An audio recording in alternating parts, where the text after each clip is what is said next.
Welcome to another live stream with Hawkeye Rides. We're going to touch bases on updates for car news and go into Q&As as soon as everybody kind of chimes in. Starting off with, we have memberships now, so check it out. We have exclusive videos that are only for members. We do chats as well on the community tab. We're also setting a 5 super sticker or something like that, where if we achieve that, we will do or host the next live stream at the dealership. So to dive in with the auto news, it's actually quite interesting. Mercedes is stating that they are going to be losing about $1 billion if the tariffs go up to around the 10% margin, and they will have to make the E and C class in America, which I'm fine with that. They're also reamping the S class for 2026, so I'll be excited to see how that comes out as well. And for their electric vehicles, they're going to finally make them look like gas variants. So I think that's definitely a plus for Mercedes Benz. As for Chevy, they are pausing the Corvette for right now.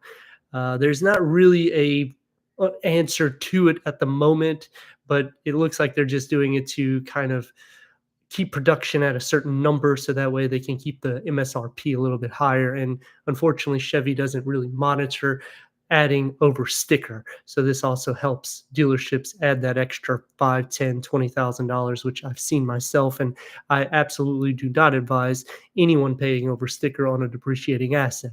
But they may come out with some like new Grand Sport or a different trim, maybe add some new interior specs, but nothing is confirmed with the Corvette on that. They just paused the production. As for Jeep, the Compass, they are getting ready. They're kind of pulling production right now as well because they're trying to put it, I guess, updated a little bit more so. The Hemi is stated to come back, so that is some exciting news, and I'm kind of looking forward to seeing that, especially with the mix of EV vehicles with Dodge and things of that nature. And Ford has been halting updates on like the F-150 and other variants, so I feel like they're doing that just to kind of sell inventory that's on the lots. And they've done this before where they have kind of taken inventory off. So it looks like they don't have a lot of stock. And then you just are basically forced to buy that. Other auto news, the Jeep Wagoneer S EV finally debated in Chicago. Going to be happy to see that. And the Chevrolet Lyric V Series is coming out for 2026. So I'll be excited for that as well. And some other news, BMW, well, that's for UK. They're basically looking for they're going to review the timing on the electric Mini for UK people. One thing that's actually really interesting is Rivian. They are opening up sales. I'm going to get to the questions and answers in just a second. They're opening up sales to Canada now, which the fourth quarter, they lost almost $750 million. Now, they have had an increase this quarter so far, and I think that that's going to help it move forward. It's actually a really cool electric vehicle if you are looking for something of that. I think Rivian does a great job with charging times and range plus capabilities. And we have some questions. When is your next Porsche video? The next Porsche video, I believe, will be in a few weeks. I have most of them scheduled. Audi vehicle, we just released the RS5 Sportback with the competition package that was released. I believe it was Wednesday. So you could check that one out. Awesome variant. Updates with Porsche, there isn't really like a whole lot of news. A lot of the auto industry is now kind of scrambling around because of the tariffs that are going to be implemented sooner than later. So a lot of them are looking now to try to develop vehicles in the United States, which I appreciate that because that's going to obviously bring more jobs here. We are still looking for a vehicle. My QX60 is still in the shop. It's been in the shop for over a month now. Hey, James, how are you? And it unfortunately doesn't have any updates. They called me last week. I was in San Diego, California, where I actually met James, and we got to hang out for the day. It was awesome. And all they basically indicated is that they're waiting on a couple parts, but we had some issues with the key fobs. They're doing a new key fob because my wife lost her key fob. So we ended up buying a new one. This is the third key fob that they're trying to fix. And unfortunately, they're still having problems. So I said, now I may be really considering a buyback because obviously with that, that could be a lot of electrical issues if you can't pair a key fob to it. Why is it still in the shop? What is going on? So we had to get the massage seats fixed. They had an Infinity technician come from North America to fix it. They said there was some kind of harness problem that was not letting the seat mechanism work. So we've literally replaced every single thing with that. They said that it could be due to the water because we had a water leak that was in the interior of it. And we are considering BMW, Audi. Right now, our number 1 and 2 would be an Audi RSQ8. We're considering one of those. Pre-owned, maybe a 2024 or 2023. That way we get some savings. And I know the 2025 has more horsepower and torque. They did some, but you get the updates at least on the exterior. Would the family consider a Wagoneer instead of the Cherokee? Unfortunately, we already had a Jeep Cherokee. We had one for a long time, actually. That was my first vehicle. It was a Jeep Grand Cherokee 5.9 liter, a 1998 vehicle. I got it from my parents, so I didn't get it new, obviously. But we had quite a few issues with it. I think a lot of it was we left it when we moved from up north to Florida. We left it in Key West for 6 months without driving. So the salt in the air from the ocean, I feel kind of messed it up. I'm sorry if I sound a little sick. I am sick. When we were on the plane coming back from San Diego, there was several passengers that was really sick. So you may hear me stopping here and there. And also you can hear the congestion a little bit. But I wanted to do the live stream because we didn't get to do one last week. The SQ8, like I said, we're considering that. Range Rover, I like Range Rover, and now you could get the BMW V8 4.4 twin turbo engine in the autobiography, which is awesome. He is getting his hair done right now. Issa and Yusuf both, I dropped them off at the mall earlier. They finally getting their hair done. They like to have curly hair. They don't have curly hair. So it's kind of interesting, but that's the new hip look, I guess. Can you still help find my dream car? Yes, I can definitely do that. Anything, like I said before, just you could either ask me through the live stream or through the community tab or any of the videos. And you can also go into the website, and that will link into my cell phone so I can answer any questions that you have and link you up with a dealership to make sure that you get the right vehicle paired for you. And also, any questions you have before that, I can help answer them. I really want my Cayenne or Range Rover by next year. Yeah, great vehicles. I was looking at a Porsche Cayenne myself, but it's just with the RSQ8 being kind of a sweet spot with pricing. That's why we're kind of considering that. And also, it's a little bit less in service price opposed to Porsche. And when you go RSQ8, you do get a little bit better treatment in the sense of them giving you loaders without too many questions. At least that's what they've been telling me. But before, they also told me opposite. So I'm waiting to see how the outcome goes on that. Yeah, the Cayenne GTS certified. I mean, awesome vehicle. Like I've stated multiple times, I think it's one of the sweet spot vehicles, especially if you get it certified because you get that extra year and usually around 100,000 mile warranty. So it's pretty good there.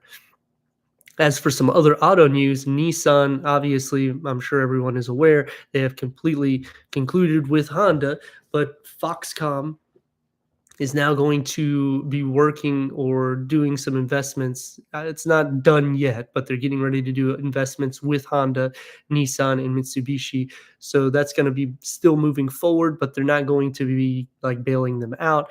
But funny enough, today there was a lot of news about Nissan trying to work with Tesla so they will buy them out. They're thinking that Tesla will want their United States plant. So if that's the case, that definitely will help Nissan. Plus, really what they're looking for is they want to come out with 5 new electric vehicles. And what Honda did is they guinea pigged off of GMC, so they were able to get their EV line kind of moving forward, especially when you're talking about like Acura, because it's literally the same thing as Chevy. And ultimately, when you team up with teams like this, you don't have to spend that much of an investment because the vehicle's done. You're just really changing a few aesthetics, badging, and just a few details because the battery is finished, the transmission that's paired to it, you're literally just linking it with the same body. Is it the best time to buy a used car? Can you help me find a Range Rover, a blue 2021 or 2023 or two 2023? Yes, I could definitely help you with all of those. I don't think it's a good idea for Tesla to buy Nissan. Tesla is struggling. Right now, Tesla's not necessarily having too much of an issue. I mean, Elon Musk is obviously doing a lot of different things that some people may like or dislike. I'm not really into the politics. It doesn't uh, really equate to the automotive industry until things get implemented, meaning the tariffs and different laws. Now, there was some executive orders that halted some laws for the auto industry, in which we're starting to see nothing really change yet because nothing has really went into place yet. Anthony, have you heard anything further about whether or not the Continental will happen or not? Unfortunately, I haven't heard anything with Lincoln and any updates. I don't necessarily foresee that right now. Ford is really just trying to focus on selling the vehicles that they have, and they are also not necessarily developing a lot of new vehicles. Now, there was one note that I have here for the new Mustang. Where is it? The Shelby GT350 and the GT350R. They're going to unreveal the new variant of that. So there isn't really any news of anything else, opposed to recalls and uh, a lot of the auto industry just concerned about the tariffs, which haven't went in place yet. But I think that the bigger companies that's going to be affected, Mercedes is going to definitely have some issues with the tariffs. They've already said multiple times that it could be about $1 billion extra onto them, and then ultimately they'll have to have a plant here specifically for the C and E class, and they're also doing updates now to the new S class. So I'm excited to see, like I said at the beginning, some of these updates and bringing more companies to the United States, because that's awesome. We don't really have that here, and that's pretty much why we're losing out in a sense. Now, that being said, if the vehicles are developed here, the price is still going to go up. So whether they get a tariff or not, either way you look at it, we're going to pay more money. That's the disadvantage that happens, because anytime you have anything built in America, we pay a lot more wages. Now, it's a fair wage, which is exactly what it means.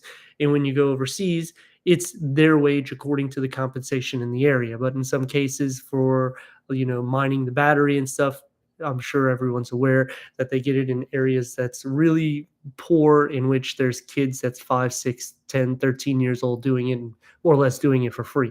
BMW is one company that really pilots and stands away from that. They do their own mining, so I appreciate that. And they're also doing some updates with their electric vehicles for charging and speed or performance, as well as lowering the price. So I'm kind of interested to see, because BMW has been really increasing the price. People are trying to get rid of Tesla. They are, because of certain political things. And right now, I was in San Diego for a little bit, about a week or so, right at a week. And ultimately, in the area, I was downtown. There was no charging ports. Like, I couldn't find anything. Now, I did find maybe 3 or 4 gas stations. They didn't have anywhere to charge an electric vehicle, in which ultimately I wanted, or I was renting an electric vehicle. Couldn't even get the hotel. They didn't have plugs for it. So in certain areas, it just doesn't make sense. I mean, I would have to travel probably a good 10, 15 miles, if not more. And if anyone's familiar with California, which I know there's some people here that are, it could take a little bit of time to do that. And doing that on like a day in and day out, it's kind of a nuisance opposed to a gas station. I see you can get a Bentley SUV at a good price used. Can you believe it? You should get a Bentley. Do you like Bentley? Can you help me find a Bentley? Yes. So 2019, 2020 Bentleys, you can get pretty decent prices, and miles is pretty low too. You can probably get them around 30,000 miles, which is not bad. And they can be around $60,000 to $70,000. Now, one thing to take in consideration: when you're going into a Bentley, you're still paying Bentley service, even if it's 2019 or 2020. What's that about? Well, ultimately, anytime you buy a more expensive vehicle or like an exotic, even like a Urus, you're going to be paying higher premiums for maintenance, even if it's still using more or less the same engine as an Audi. So that's why I find it hard to go to certain levels of vehicles, whether you can afford it or not, because you're going to be paying a significant increase in the service. And I would assume, yes, it's because it's a Lamborghini. That still shocks me about the charging ports or lack thereof. San Diego is usually pretty progressive. I have a friend outside of Houston. He said they're all over the place there. Yeah, I was really shocked about it as well. We uh, walked like 20 miles one day, James, and I literally walked past 2 or 3 gas stations. None of them had any charging ports, and I thought, "Wow, this is California. This is really interesting." Now, obviously, San Diego, where we were at downtown, it's closer to Mexico. Maybe that has something to do with it. I don't know, because as you go more south, the vehicles are not necessarily premium vehicles, so you're going to see a lot more older vehicles and some that are not as serviced very well. But that being said, I was a little shocked to see. It's been a little while since I was on the West Coast, and going over there, I was thinking, well, you know what? They should have a lot of them. I missed you last week, and if I recall, the week before that. So we didn't have a live stream last week because I was in San Diego. I was working with some teams. We didn't get to do any reviews with them, but we're going to try to schedule to go back over there. We're talking with Audi, with Porsche, and a bunch of different teams. So that way we can bring some more content in different areas. The roads there are a little bit more bumpy. So I've had some comments where they're saying, some areas you drive are very like clean. So how do you know how the suspension is? When I do the review, I'm not just recording what like the whole time. So I actually do drive the vehicle without being recorded so that I can actually feel different areas because, sometimes if you're hitting potholes, companies don't necessarily like you to see that. Not only that, but like you're not going to really see the pothole anyways. There's no way around unless the camera's outside the vehicle. So what I usually do is I drive around for a good 30, 40 minutes, sometimes a few hours, just depends on the car. If I've driven that particular car a lot, then you know what, an hour or two is sufficient. Uh, would the Urus use ever be 90,000 range? Now that is a great question. I would imagine if it is, it's going to probably have an accident and it's also going to have a lot of miles, which you want to be cautious with. I actually looked at a Urus the last week when I was in San Diego, just kind of going online. And there was one complaint. A guy had like 40,000 miles, both turbos blew and the engine blew. He didn't say how much the price was to fix it, but at 40,000 miles, I've seen a lot of Urus with like 60, 70,000 that's for sale. So I was a little like irritated to see that in a sense because usually it's a pretty solid engine. So the only thing I was thinking is maybe they just dogged it, but I don't know. I mean, nowadays the technology, they've made the vehicles a little bit weaker in the sense for longevity purposes. And it only makes sense to do this because that makes you buy another vehicle or fix it. Urus is sold out for a year. Yes, they are. I'm talking about a used Urus. Yeah, used Urus. It's gonna be typically around 150 to 170 is I would say more to the 180 and 200 are going to be the better variants to look at. I tried to drive my CT5 in sport mode today at 2 p.m. and there was so much traffic I couldn't get over 40 miles per hour. Neil, that is usually the problem that I have a lot, especially if you're for some reason like rush hour traffic just hits at a different time. I was coming back from Brandon today. I dropped my kids off at the Brandon Mall to get a haircut, and it was about 1:30, 2 o'clock, and traffic was literally bumper to bumper. And then once you pass that intersection where there's like a lot of congestion, it ultimately opened up. And then once you're getting towards New Tampa area, it just blocked again for another 15 minutes. And I thought, my God, this is just amazing. A lot of traffic is coming into Tampa. You can still get one used. Yes, you can. 2013 Rolls-Royce with low miles costs more than a brand new BMW. Yes. Rolls-Royce, they tend to hold their value relatively well. And even if you were to get one used at that rate, the only thing that concerns me is the miles. If it's not a lot of miles, meaning like 30,000 ish, then you could have some dry rot issues with it because it was just sitting, especially if it's not in a garage. And surprisingly, people that have Rolls Royce and Bentleys, they like to park them outside. I have some business colleagues that own Lamborghini Huracans, and they literally just leave them outside, birds pooping all over them. And I'm thinking, wow, that's awful nice. Sometimes it makes you think twice on those vehicles. Urus are good cars. I mean, overall, they are good vehicles, but when you're at those pricing, usually you're not concerned about a vehicle uh, for longevity. You're going to just pay to fix whatever. And most of the Urus is actually a more commonly driven vehicle. So I do like that because you can actually see the longevity a little bit more so because they have a lot of high miles on some pre-owned models. There's an Urus on YouTube Shorts. I thought it was brand new. Yeah, like I said, the Urus. There's a lot in the used car market right now. Um, Even if you get into a base Urus, it's not bad. But again, just be cautious because you're going to be paying a lot of money on service. The oil change is in an Audi dealer almost or $4,500. Yeah, Brandon Neal is just insane. Like all that area from Brandon to New Tampa, there's two major areas for traffic, and then they've lowered the speed limit to sometimes 35, 45 miles an hour on a 70. And it's just nuts because you're coming off the off ramp by the Brandon Mall, and today it was at 60.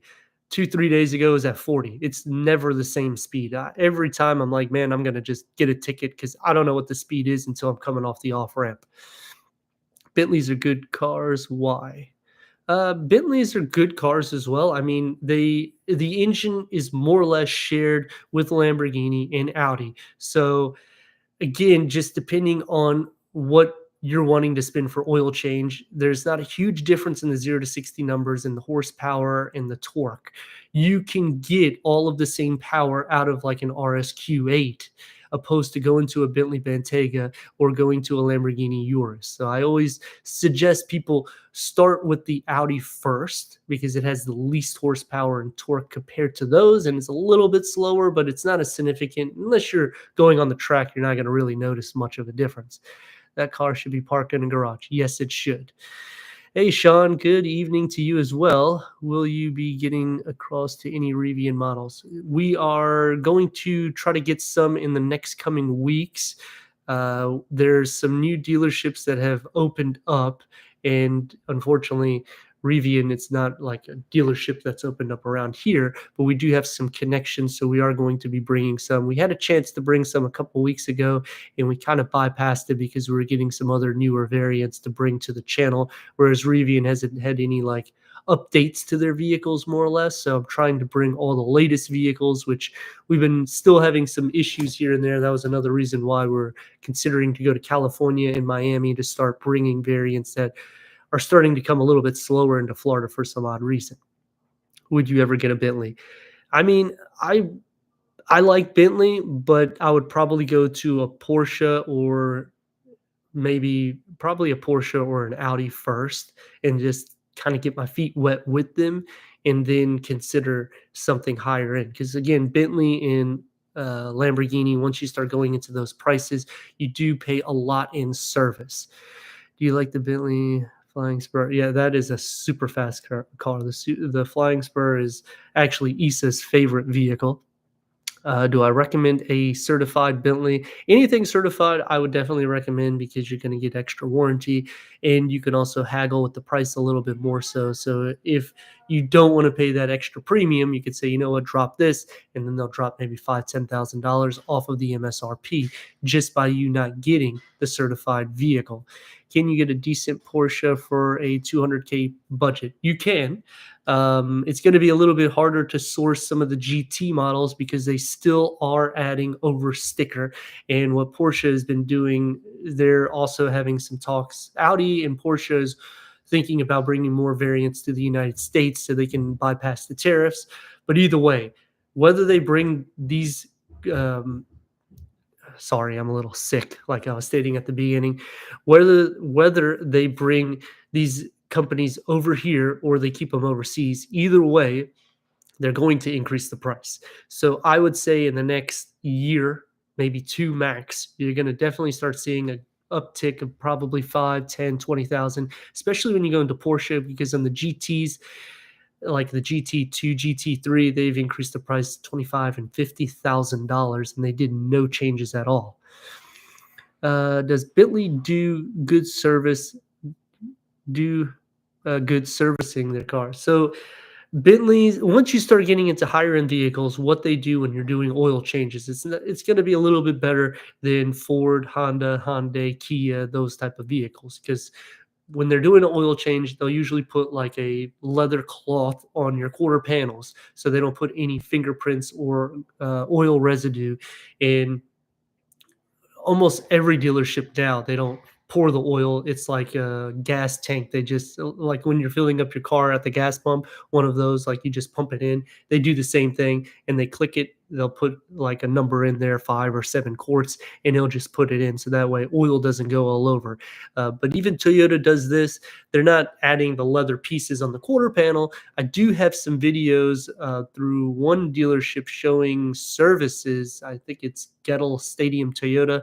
You could check on their website, on their YouTube, and it'll show their service and some behind the scenes, because sometimes they like me to do videos for them on the side. I'm guessing the insurance on a supercar, even used, is going to be pretty high. Do you think so?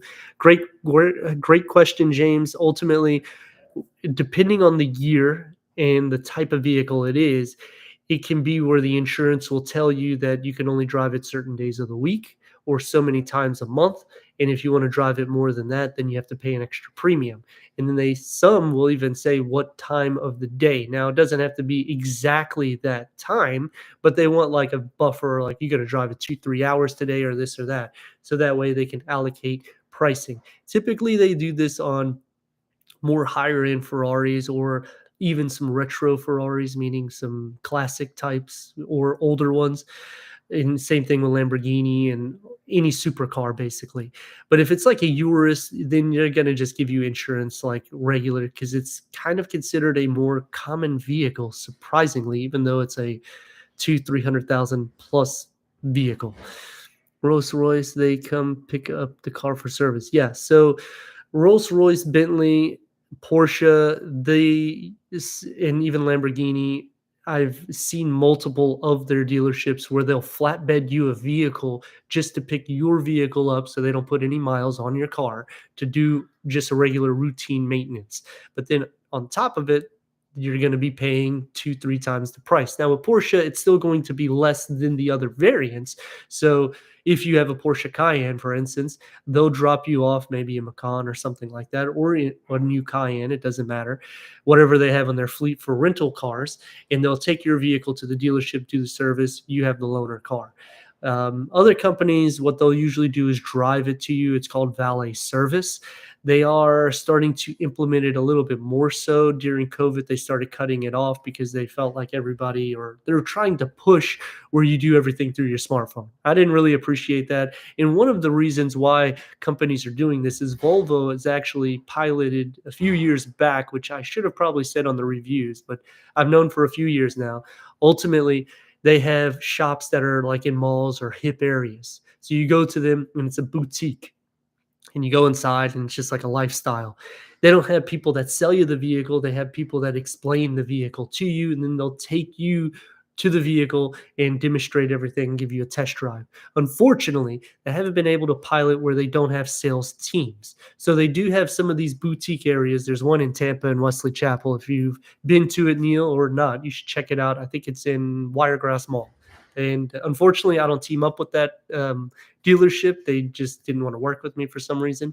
But they have the boutique there, and you go there, you test drive the vehicle, and you get a lifestyle. San Diego had something similar with Audi and Porsche. I went to the boutique and checked it out, and they'll sell you bags, coffee, things of that nature. So it's a lifestyle, and then they will personally drive you to the dealership so you can get your full experience.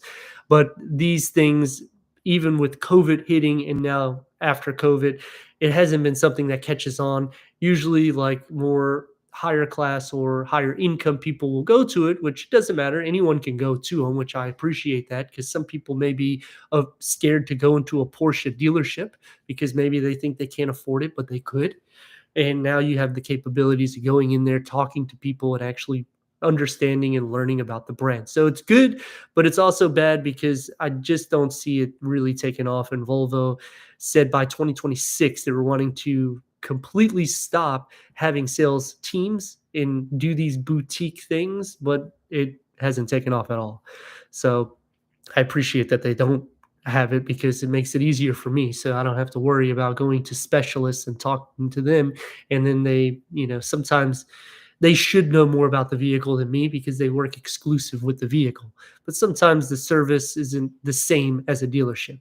Does Bentley do loaner cars? Yes, they do, but it may not be a Bentley. And I know that because when I looked at a Ferrari, they were saying the same, that if you take it here, you don't typically get a car for an oil change.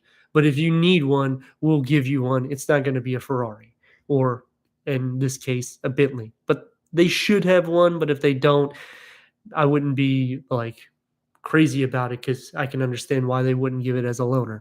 Lexus also offers a loaner. Yes. And I think that's awesome with the Lexus that they do that, because when you start getting into like a premium luxury brand, which is Lexus, Infiniti, Acura, they do the same things as the Germans, which is a little bit more of performance. So here and there, I get comments of people, they'll say, why are you always talking about performance numbers? And I say, well, when you get into Audi, BMW, Mercedes, Maserati, Porsche, all of these vehicles stress performance numbers and luxury. I'm not saying it because it's a race car and you're going to take it on the track. Some variants you could, but when you get into things like Infiniti, Lexus, and Acura, they stress some performance, but it's more for premium luxury and upscale amenities that you're getting at a fraction of the price opposed to Germans. And the same thing with Genesis. What's your favorite Range Rover? I would have to say my favorite is the Autobiography. I think it's a perfect blend of performance and luxury. And you still have somewhat of a smooth drive inside with the plush interior. I hate the BMW dealer. Which one are you talking about, Neil? There is some like BMW of Tampa. I have some people I can work with. I haven't been working with them. I only work with BMW of Wesley Chapel currently because they seem to be, they're a lot nicer. Even their service department, like if you go and talk to them, they'll talk instead of kind of act like they're over you. I have seen that before. And whenever I was looking to bring BMW to the channel, which was maybe a couple years back, it took quite a bit of time. I actually walked out and I said, you know what? I'm not even going to do BMW. I can't stand this brand because they're just so rude. And when I went to BMW of Wesley Chapel, it was a completely different scenario. I met with Casey, which is the main manager of the dealership. He works with the Morgan family that owns the dealership. And then Phil was the one that introduced me to them. And it's just been a great relationship. Like literally, I left the dealership. I thought they were just kind of blowing smoke up my butt or BSing me, for lack of better words. And as soon as I got to the first stop sign, they called me and said, when can you come back? And it's just been an awesome relationship. So because of the relationship and of all the amenities that BMW, Toyota, Hyundai, and Mini, like some of these teams have really given so much more for me to show and just bring to the channel. I appreciate that. Even Genesis, our new team that's in Newport Richey or Port Richey. Sometimes I get it. No, it's in Lakeland. Sorry, Lakeland. I recommend if anyone's in these areas, just go over there, drive and see it. Awesome dealership. The people are amazing and it feels so expensive. It just fits the brand. What happened?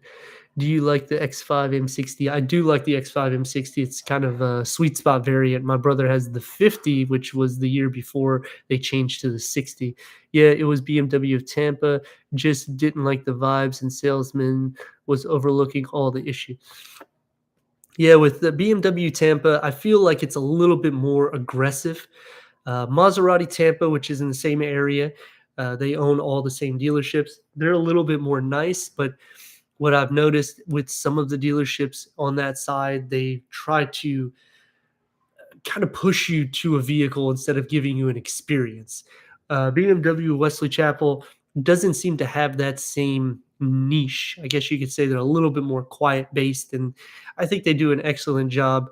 BMW Tampa has strong reviews. They do. I mean, if you look at any of the reviews, they're going to have good reviews online. And in most cases, dealerships, what they do is they recommend, you buy a vehicle from us, do a review.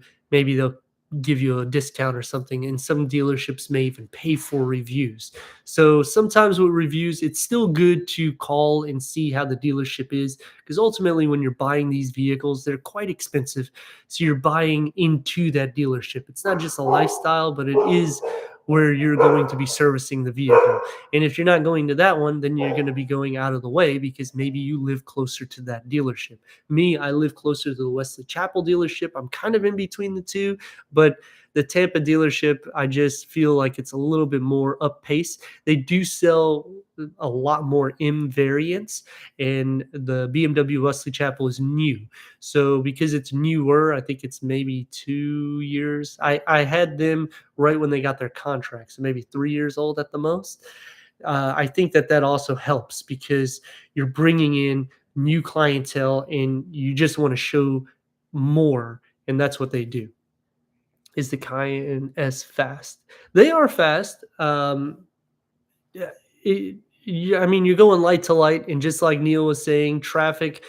I believe you're in Houston. I think you were telling me last time. So I know traffic there. We actually stopped at Houston, Dallas, and traffic is just insane everywhere nowadays. So getting to light, it is what it is.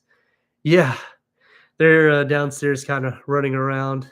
I'm upstairs because the wife is doing some painting. We're trying to finish up all the work of the house where we took a week off to go to California. So I said I'll just come upstairs so that way you guys have a little bit of a cleaner look, because this room is actually, I would say, about almost 100% done. We're just waiting to finish up the closet.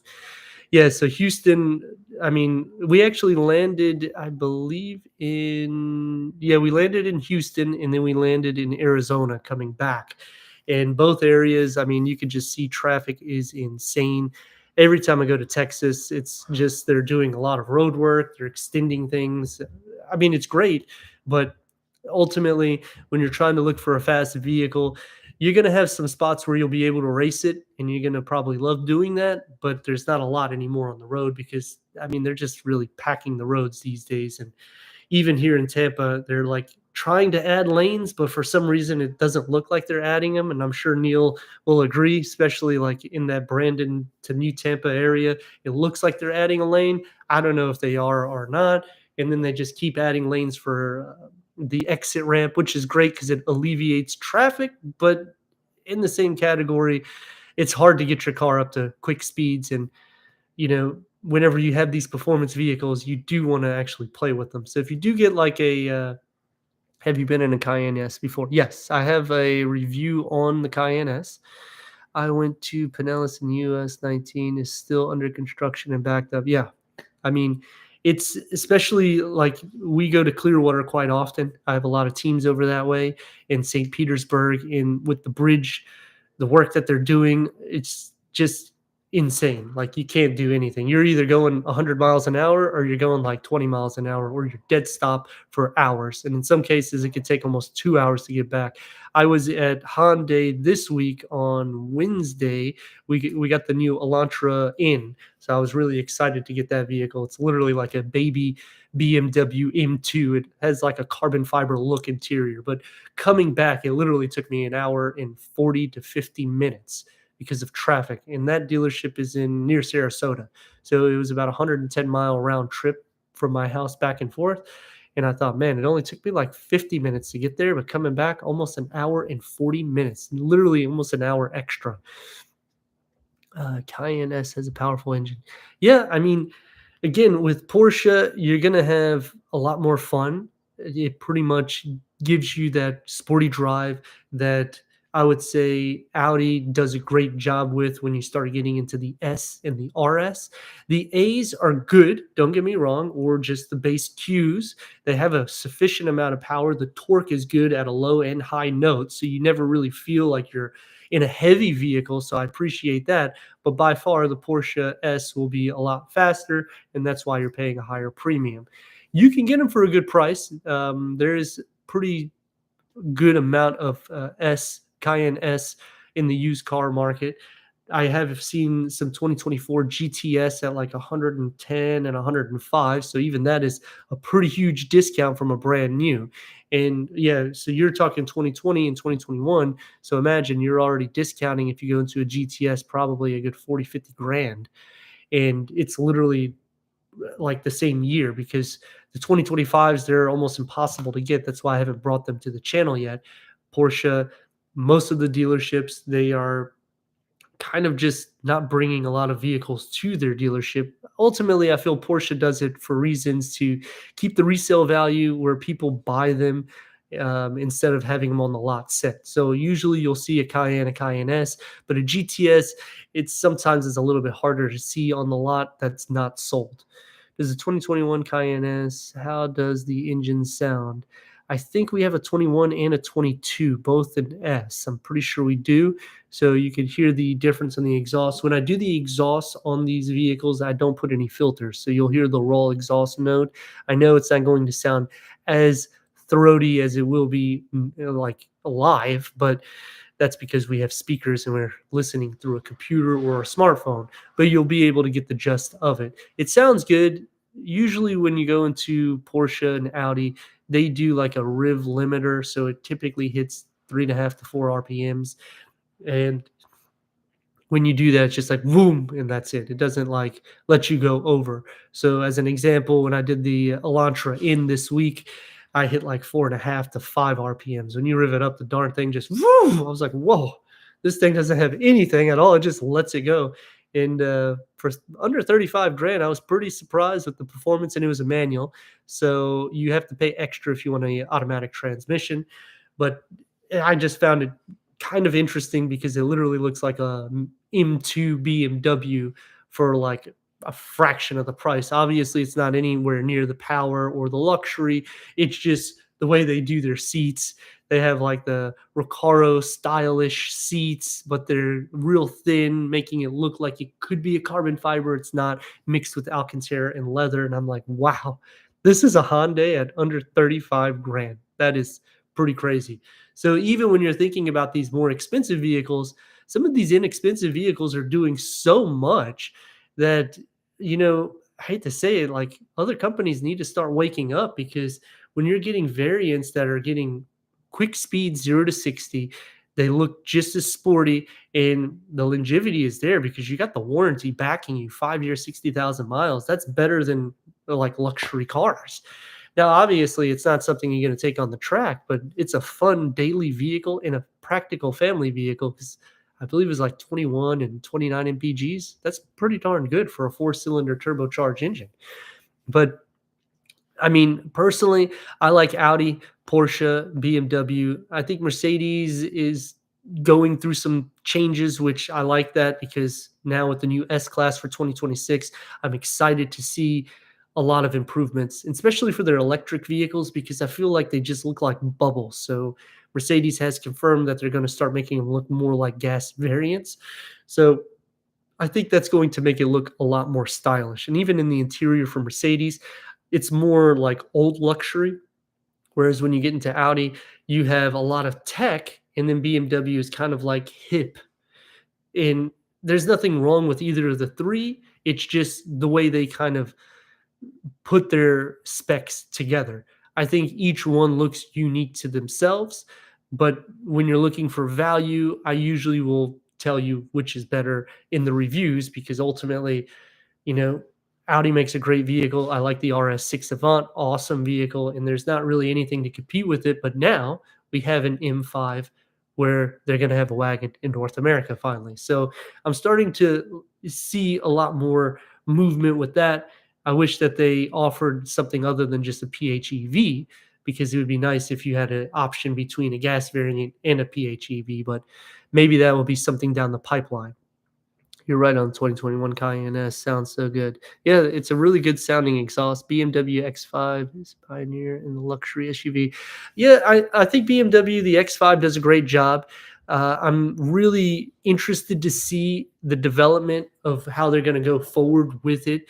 Meaning, like, are they going to significantly change with the engine specs? I know that BMW has confirmed they're going to keep the V8, so I really do like that.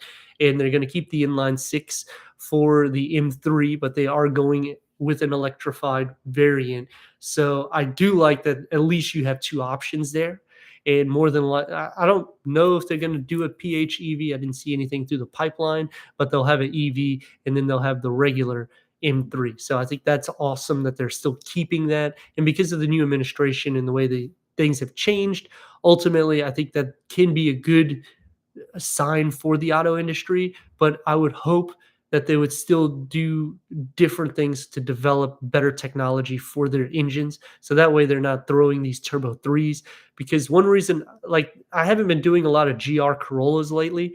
And I'm sure you guys have seen, I've done like, I posted a Corolla, I believe yesterday, as I'm not really happy with the three-cylinder turbocharged engine. I've seen multiple people have issues and I've followed them on different forums, and I just find that it's hard for me to bring a vehicle. I was really all for it, but seeing that it has problems if you hit too high of an RPM and Toyota doesn't necessarily back it yet, these things really irritate me, even though it's an awesome performance vehicle for no, I mean, hardly any money. It's barely fit, I think $45,000, but it's a turbo three. If it was a turbo four, I feel more solid with the vehicle. GTS is so good. Yeah, the GTS is awesome vehicles. We have a Macan we did quite recently on the channel with the GTS. I actually got pulled over in that vehicle. The police was watching me. I pulled in with the Maserati. I pulled out with the GTS, and then I pulled out with a different. I think I had a Cayenne S or another Cayenne variant. But ultimately, on the Macan GTS, I got pulled over, and immediately just kind of like, "What's this? What's that?" And 1 hour. I didn't get a ticket, thank God, but it was just a complete waste of time. I've had a couple instances well, I'm sick, sorry if I kind of slur, where like I've had BMW where I was pulled over. Why are you driving like this? Why are you driving like that? So I have some back roads where I open them up a little bit more so that way I can bring and show the performance, even if it's not performance variant. Like with the Buick, I did the Enclave, where I showed that the Turbo 4, it's a lot of power, but it kind of struggles. It's refined, but it's not as refined as the V6. So again, it's just with I'm happy the administration is changing things, but I mean, we're going to see how it is with the auto industry, because when they change to a turbo 4 or a turbo 3, more than likely they're not going to go back to a four-cylinder or a six-cylinder. Range Rovers are V8s too. Yeah, they are. Do you like the SQ8? I like the SQ8, and you can get those at a really good price for pre-owned. Just because the RSQ8, it's obviously a little bit more money, but you don't have to do any tuning. Everything's done. You could probably just do the SQ8, probably a couple $1,000s, and do maybe a chip and a little tuning here and there, and you would have a lot more power out of it. They have a few variants on the RSQ8, but where they've already tuned it, and then the price is literally like 25 grand more because of the actual trim it is. The main things that I like about the RSQ8 opposed to the SQ8 is the interior. The seats are a little bit different. Um, the drive itself is a little bit different. It has a lot more power, but realistically, anything over 450 horsepower, I find more than enough, because once you start going past that, unless the weight distribution is pretty close to 50-50, you're going to start seeing or feeling the tires just spin out kind of everywhere. And that's why, like with these everyday vehicles that are getting 300 horsepower, you'll, like for instance, the Buick, it has over 300 horsepower on the Turbo 4, and the dang tires will just spin out on the front wheel drive variant. The all wheel drive, not as much, it's a little bit more airtight, but it also adds weight to it. Ultimately, where I'm getting at is whenever you mash the pedal, it's so much power out of these smaller engines that it eats up your tires. Now for the bigger vehicles, it already has the weight, so that way it doesn't make it as tire happy. Cayenne GTS, you don't have to do any tuning. Yeah, I mean, realistically speaking, any vehicle that you go, you don't have to do any tuning. If you're going to go into a Porsche, I personally wouldn't do any tuning anyways. I would probably just save up the money and get that next trim, not just because you're getting more power, but typically the suspension will change, the interior specs will change. You get a little bit more on each trim, and that's what every auto industry is doing now is they're doing a lot of trim-based things in which you can't even unlock a feature unless you're at a certain trim. So with like an SQ8, you could still get an active exhaust. You could do a few things there, modifying it to make it a lot more sporty. And now add probably a good 20, 30 horsepower here and there. Even if you change out your exhaust, you'd be surprised. You can make a lot more horsepower, and they're still a very fun vehicle overall. So I think again, depending on which variant you're going for, if it's for performance or just luxury, then you may want to consider tuning the vehicle or just leaving it as stock. Because I know with one of my team members, he had a Maserati Quattroporte. He had a GTS. No, he had just a base model. So it was the twin turbo V6, and he ended up doing a tune and a chip. And he said he had like 650 horsepower, but at 8,000 miles, he blew. Well, it had the check engine light, and it was showing that the turbos were blown. So Maserati was saying, "How is the turbos blown? There's no way." Blah blah blah. Ultimately, the dealership said, "You know what? Take the tuning and the chip out, and then we'll redo the testing to see what happened." He actually blew the turbos. So they did fix it under warranty. But if you do tune it, even if you go to a motorsport, some of the dealerships and some of the companies may say, "We're not going to warranty it." So just take that in consideration. Anthony, have you reviewed a Maverick yet, the trimmer or Lightning? All three of them I have. I'm going to be going back to Ford either this week or next week. I'm waiting for some confirmations. The Maverick, they are pushing under $40,000. A lot of advertisements. And when I talk to some of my team members, they're saying that you can finally get some inexpensive instead of seeing a 50 grand Maverick, which doesn't make any sense because it's supposed to be the inexpensive Ford truck. As for the trimmer, we have a few of those. That is awesome for the F-150. Um, and now it's not a package anymore; it's a trim. So I think that also it ultimately increased the price a little bit, but I also like it because now you don't really have to add as many features. Because if you remember before with the trimmer, you would add the package and then you would add features to the vehicle too. The Lightning, great vehicle. I think for electric truck, the disadvantages to it, which I have a couple reviews, I believe, on two or three of the Lightnings. The disadvantage is towing. Several people in Texas have done it where it literally drops to like nothing, like 50 to 60% less range when you tow. So you don't get any range at all. And that's usually what happens with a lot of these electric variants. Just with Ford, when you're going into a truck, especially a Ford truck, you're typically thinking tow and payload. So that is something they need to work on. And they haven't actually done anything for that. They just like, well, not much we can do. Cayenne Turbo, I do. I like it. I mean, I recommend Porsche. Do I recommend Porsche Connect? So you'll get the service usually 1 to 4 years, depending on your sales agreement. It's an app that will allow you for auto start stop, unlocking the windows, different features like that. It'll also tell you the health and when you need to do services. I would do the free trial, see if you like it. I've had Infinity personal assistant since I've had Infinity, and every time I use the darn thing, it's literally good for nothing. You're supposed to be able to call them, and they're like your concierge. So I've called them multiple times and said, "Can you book me a plane flight to Europe?"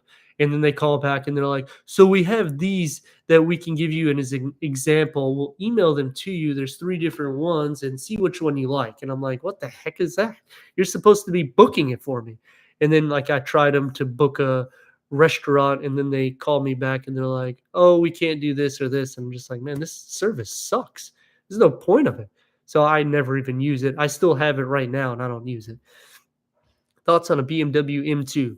Love it, but I like the M240i a little bit better. because the M2 pricing is just insane. I don't know what the heck. BMW has increased the price a lot. And I understand that they give a lot of performance, they give a lot of technology, and there's a lot of luxury. They've done a lot of changing, but come on. In M2 at the prices that they're at, I mean, you're literally hovering near M3 prices. And the sad thing is, each variant is like a ten to $20,000 difference. When you get into the M240i, you could potentially get that for about $55,000, maybe even less. It's harder to score though because they don't keep them on the lot because it's kind of the sweet spot vehicle. Thoughts on an X6? The X6, I like it. It's kind of a love or hate relationship for some people with the rear because of the way it kind of cuts off.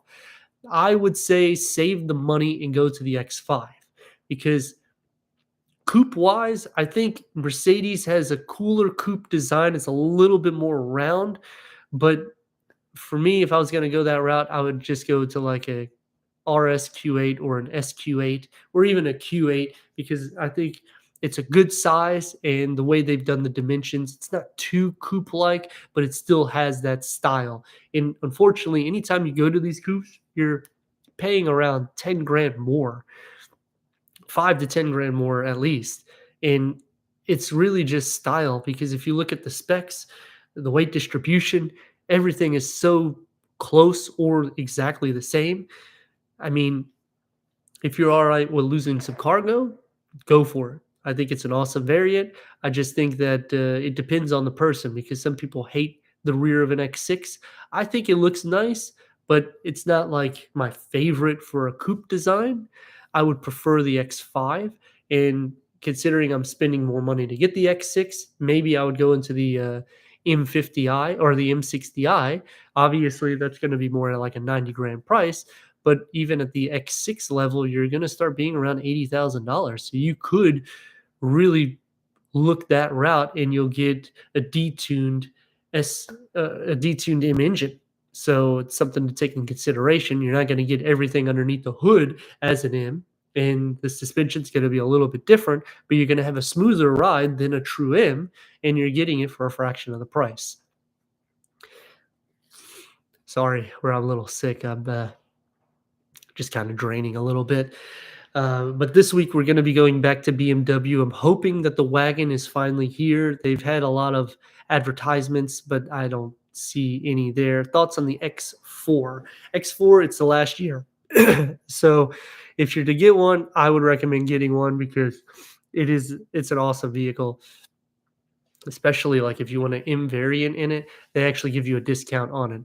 There is something in the air. Yeah, it's like when I was coming back from San Diego, ultimately there was, like I said, several people that was sick, but my daughter has been sick too when we landed. So I'm like, maybe she got us sick. Who knows? You feel a lot. You feel a lot if car companies are designing vehicles to suit what they want customers to buy versus what the customers really want. Yeah, right now, uh, all companies are going the way they want to do things. They're not listening to you or me at this particular point. They're looking to save money. So that's why you'll see a lot of the switches being different, like floppy switches to put it into gear because it's cheaper than putting a gear lever with that little strip of leather. You see it in the Mini. They've taken out some of the screens, so it's only one screen. I mean, just multiple things they're doing to make it cheaper that's not beneficial for you or me, and then they're expecting us to like it. Ultimately, right now, the auto industry is doing like a guinea pig effect in the sense where they're just throwing out different ideas to see if people like it. And that's why you're seeing every year lately in certain vehicles, they're literally changing things the next year because it was that bad in sales. Have you heard of the BMW Skytop? I heard it's coming to production. So right now, I don't have any word of yes or no, but BMW is quite unique. Whenever they do something, they literally just all of a sudden will post it and say, we're going to do it tomorrow. So that's one thing that I've seen a lot with BMW. Like when they were talking about the XM, for instance, about discontinuing it, they were saying, oh, we're going to discontinue it. But then they're like, oh, okay, well, we're going to keep it now for another couple of years. So that's another thing that they like to do. Yeah, it's I feel for you, Neil. I mean, right now, I just been drinking a lot of water, oranges and orange juice, and taking Claritin to kind of clean it up. That's my suggestion. I'm not really into medicines, and I've done a lot of cardio too, so I don't do it outside. What about the M8? The M8, they are discontinuing the coupe. They're going to keep the convertible and the Grand Coupe. $8 orange juice. Well, I went to Publix and they had two orange juices for $7. So uh, I don't know if you go to Publix, but I've been doing it quite frequently. I cross shop between Publix. Sometimes I go to Walmart, but usually like Sam's Club or one of those big box stores. And I saw where the orange juice was $7. Eggs have went up like crazy though, so that kind of sucks because my daughter likes to make us cakes. Sometimes we'll have tea at nighttime with cakes, and unfortunately, eggs are literally like $1 an egg now. Well, thank you. I'm trying to hold in a lot of it. But yeah, for the M8, that's an awesome vehicle. I hope that they don't do anything too radical. I kind of like the older interior of the M8 because they haven't went all touch everything in the sense. It's still kind of older, but ultimately they're going to be refreshing that variant as well. And hopefully they'll not do anything like they did with the M5, just giving a plug-in variant. Their sandwiches can be fire though. Yeah. Like I get the from Publix, what is it? Their chicken tender sub. It's really good. Sometimes they do like a 7.99 foot long, so it's cheaper than Subway.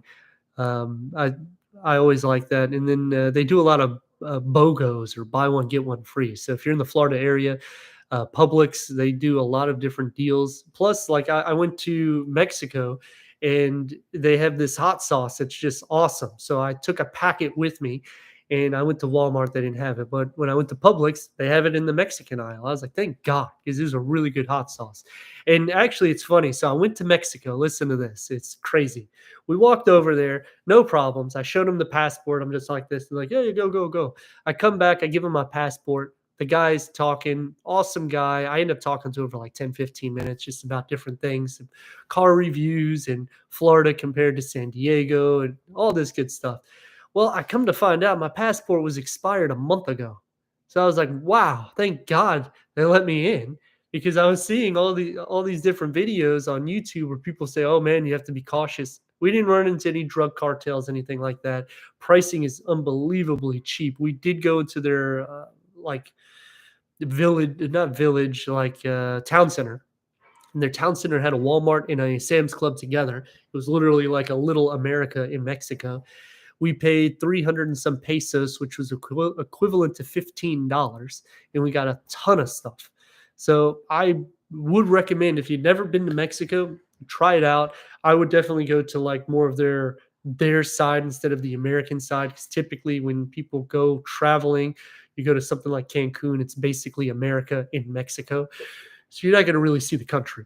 We got to actually eat the food, drink the water. We didn't get sick. So those were all pluses.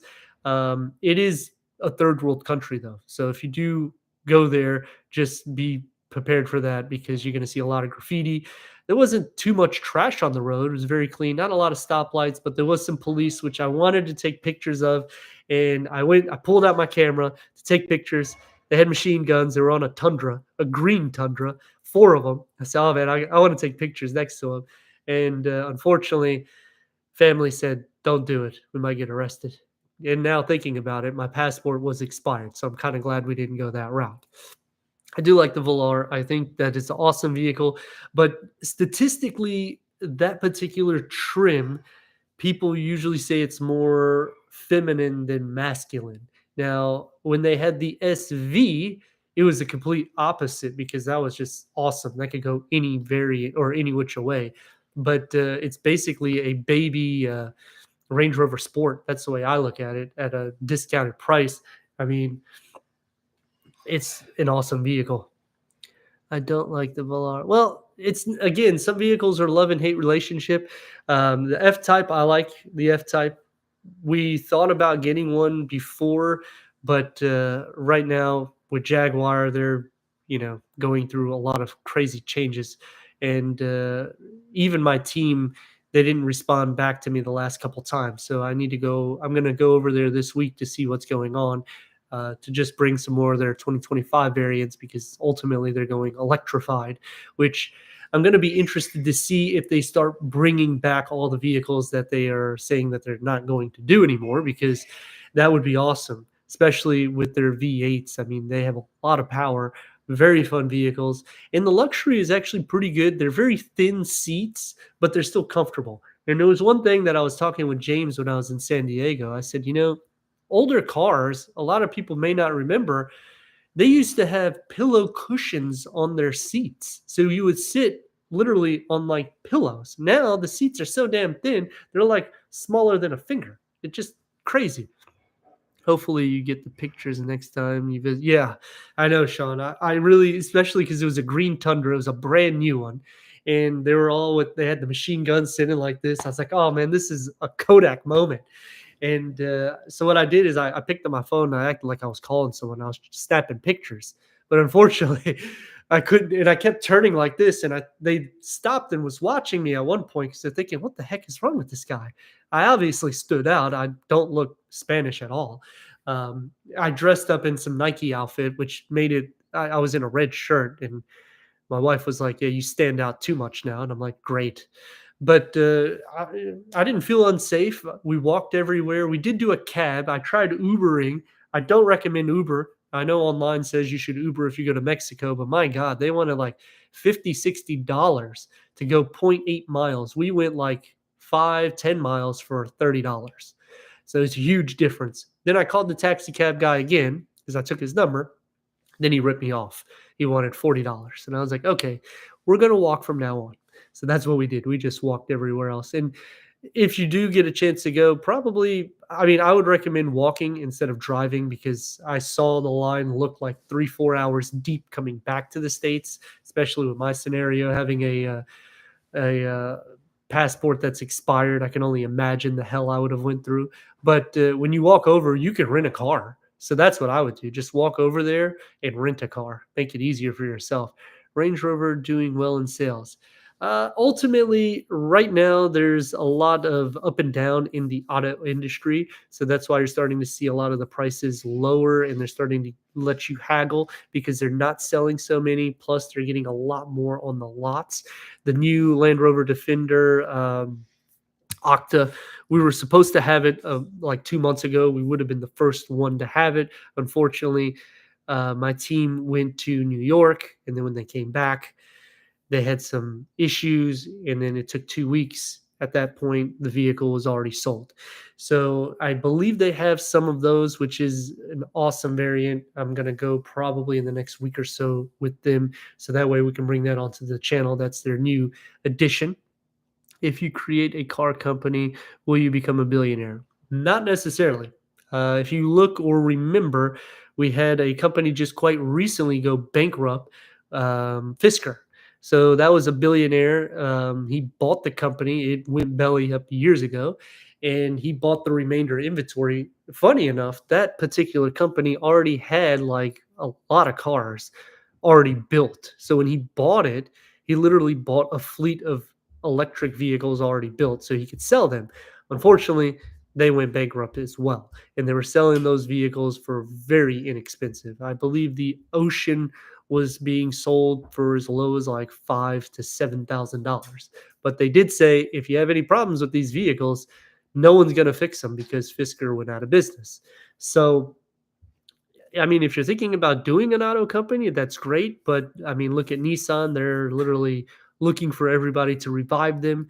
Rivian, like I said at the beginning, they lost over near 750 million on the last fourth quarter or the last quarter last year. And this year, they're now opening the market to Canada to order so that way they can kind of fill in that void. Porsche usually does well, but even in their business, ultimately, you can get a deal. My team has told me that now haggling is back to normal. You can get a lot better deals than you used to be, and there's no more MSRP increase unless it's like a GT2 or GT3. If you are getting a good deal on a vehicle now, will that mean that the vehicle would depreciate even more? Yes, but like I was stating before, Sean, the auto industry is going to ultimately raise the price more than likely 6 months, guaranteed in the next year. So probably 26 variants. They already increased the price, but with the talks of the tariffs and the talks of the companies going to the United States, that itself is going to increase the price guaranteed. So if you get a deal, in a sense, you might actually make out on it because it's kind of like COVID when people were selling vehicles because the price of vehicles actually increased at that time. So you might be able to score a vehicle. So obviously get it as discounted as possible, Sean. And when you do that, maybe hold on to it for a year or two, because I guarantee in 2 years max, all those prices are going to increase a lot, meaning the used car market is as well, because new cars will not be the only thing that increases, especially if companies like Mercedes really does dive into the United States. Audi and Porsche, they've already said that they're going to spend near $1 billion to go back to gas variants alone. So what do you think that's going to do to the price of their vehicles in the next coming years? Plus, they already said that they're going to try to do all of their vehicles, or a good portion of them at least, for Audi and Porsche in the United States to bypass the tariff. So, to build these plants, to hire these technicians, America isn't cheap. We pay a lot of money for workers. So that price has to trickle down to the person that buys the vehicle. So when people say, well, it's a good thing, it is a good thing that we're adding these things like tariffs and bringing the jobs, but don't think that there's not going to be a negative reaction where we pay more money for the product, because it's just going to happen that way. And there's nothing you can do about it. I haven't been to Dubai yet. I am planning on going in the next few months, probably this summer or maybe before. I have family out there and they are dying for me to do some reviews out there. They said they got a lot of crazy cars. And in Dubai, it's actually quite crazy because they have vehicles that no one else has in the world. So I will be so excited when I go. And I definitely will stay for like at least 2, maybe 3 weeks and bring reviews. I mean, I won't let them say next week, because ultimately with San Diego, we stayed there. It was just too quick of a trip. So that's why I didn't bring any reviews with me. I did bring my gear to do some things, like quickly. But then I was like, I don't really know the roads too well, and we're staying too quick. Next time, I'm going to just call them, have it ready. So that way I don't have any issues. Porsche is already developing an e-fuel that will run on combustion. Yes. So not just that, but ultimately with these new fuel substitutes, they're not really, it's something that I don't necessarily see going into the gas station right away, because it it's going to take time. And even with that being said, US is usually late with these things. So this will probably be in Europe before here, in Dubai before here, and maybe we'll get it in 4 to 6 years. That's after everything is done with all the testing. I really do like that the companies are going with this different research, because, like I've said before, we need to look at different alleys instead of batteries, because we're literally doing like an extension cord.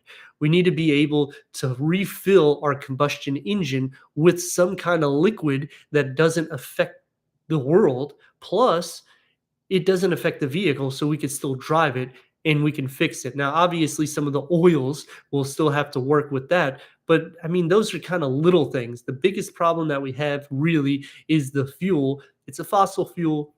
We need to do something that can be altered for that. And a great example that I use sometimes at dinner is like the straws. They say, "Oh, we're going to get rid of plastic straws." I get it. Plastic straws, they go into the ocean and all that stuff. But really, the plastic bags are worse. When you get a brand new car, the plastic on the cars alone is insane. They have so much plastic on them. I sometimes do ASMRs for dealerships, and when I do them, like, I'm sitting here thinking, my God, look at all this plastic. Nobody puts a law about plastic on a car. Do you use 93 octane? I do. I use 93 octane, except for when I'm in a rental. So I have a Infiniti QX80 right now. I've had it for over a month because my car has been in the service for over a month. I've been using 87 octane, and I tell you what, the fuel sucks. Absolutely sucks for that vehicle. It recommends 91 octane or higher. but it's a freaking gasaholic. I can't get past 16.7 miles to the gallon, and I'm not even flooring it. Now I do floor it here and there, but ultimately, like I drive it like a baby. And I mean, hitting like 1.5, 2 RPMs. People are passing me like I'm a granddad, and I'm just like this damn thing just doesn't want to stop drinking fuel.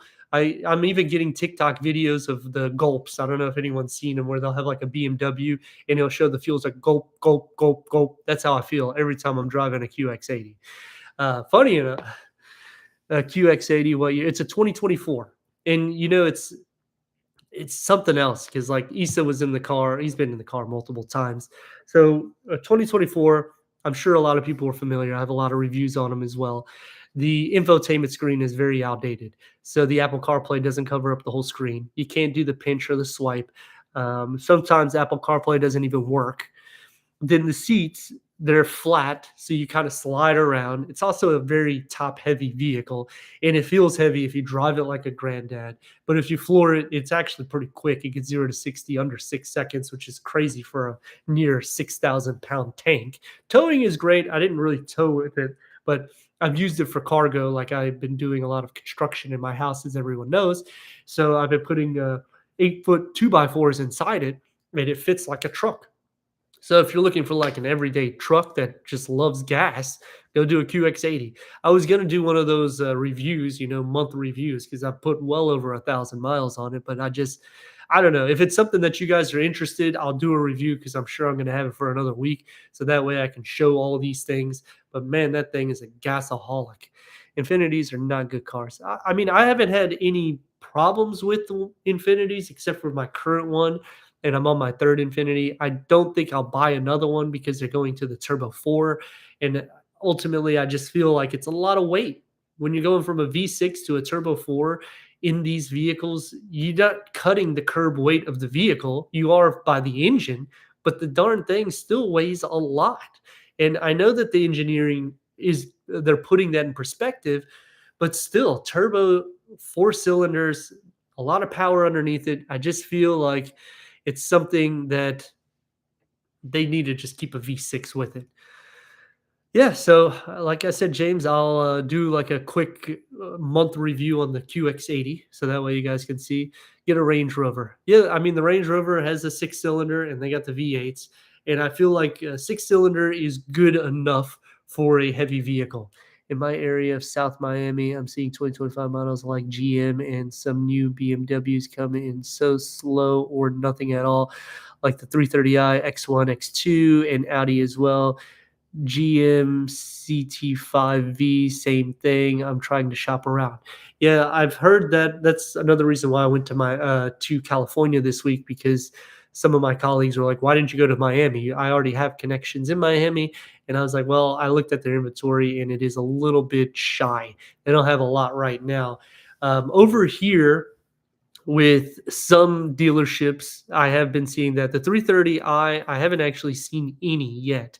X1 and X2, our team has a gazillion of them. Like literally, you can pick any flavor. It's like a buffet.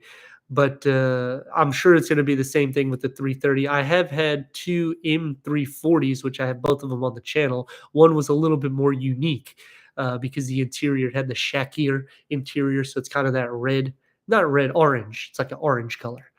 Do you like the Range Rover? Do you think the Range Rover is heavy? On the six, the Range Rover feels a little bit heavier on the six. The V8 not so much, but you do feel it lift up. It's one of those vehicles that kind of has a tank, so when you floor it, you feel a lift in the front.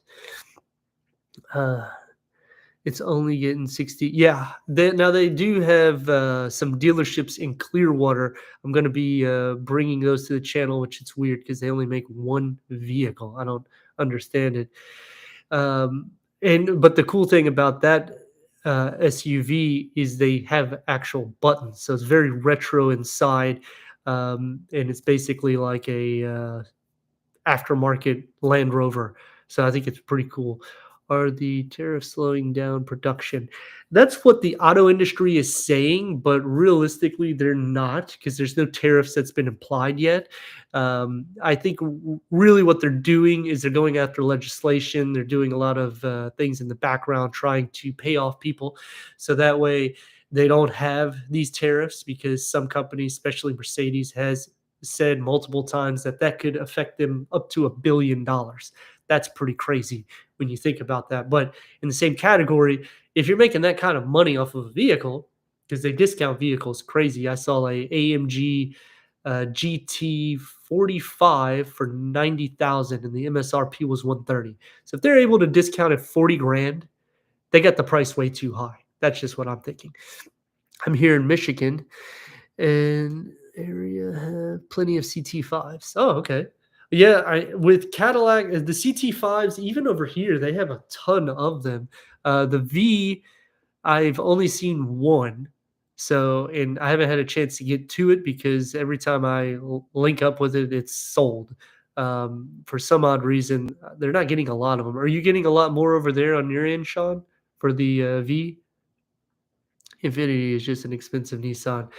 I mean, it is, but there is a significant difference in the interior, considering the price is really about $5,000 to $7,000 difference. So if you're thinking of it at that perspective, you're getting an extra year warranty, you're getting better service. I mean, it's hard to say that it is just a Nissan, but I mean, it kind of is rebadged. But some of the interior they do a little bit better. One thing that is irritating me with Infinity though is now they are literally giving you all of this in a Nissan. Before they were not doing it, like the zero gravity seats. They're putting it in the front and the rear. They don't do that in Infinity. And that's a what they work with NASA to get that. So zero gravity seats means exactly what it is. You don't feel anything when you're sitting on the seat, so it doesn't hurt your posture, and you could drive longer. And I will tell you, it really does work well. But now you can get it with the Nissan for like 40 grand. Doesn't make any sense to me. More black wings than V's. Gotcha. Yeah, over here we haven't. I don't think we've got one black wing. Last year we had one black wing. I brought it to the channel. It was at a used car lot dealership. I don't know what the heck is going on with the Cadillac dealers. I have two Cadillac dealerships that I work with right now. Even the Cadillac Escalade, like it's hard to find the V. I don't know what the heck is going on. You would think that would be something to keep one on the lot because when you go to a premium vehicles, you usually like Lexus, for instance, you'll see a TX, but you're not seeing these variants. So I think that it sucks for South Florida and Tampa. I might have to shop outside the state. Yeah, I mean, Michael, I would definitely recommend shop outside the state. I did it. I bought my Infinity in DC. I didn't get a deal. I did it because they didn't have any vehicles here. And my team was like, oh, we're not going to have one allocated for like 6, 7 months. I'm like, by that time, it's the next year. It doesn't make any damn sense. They sell better than the CT4. Yeah, the CT4 is like getting your feet wet, I feel, with the brand. It's a great vehicle if you're not quite at a CT5 money and you're wanting to see how Cadillac is and you want a sporty look. You can get some sport out of it. Don't get me wrong. You can get pretty quick speeds, but when you go CT4, I feel like if you're going to start spending the money to get the more performance variant, go into the CT5. You're better off. Lexus LX 700 isn't that nice interior wise?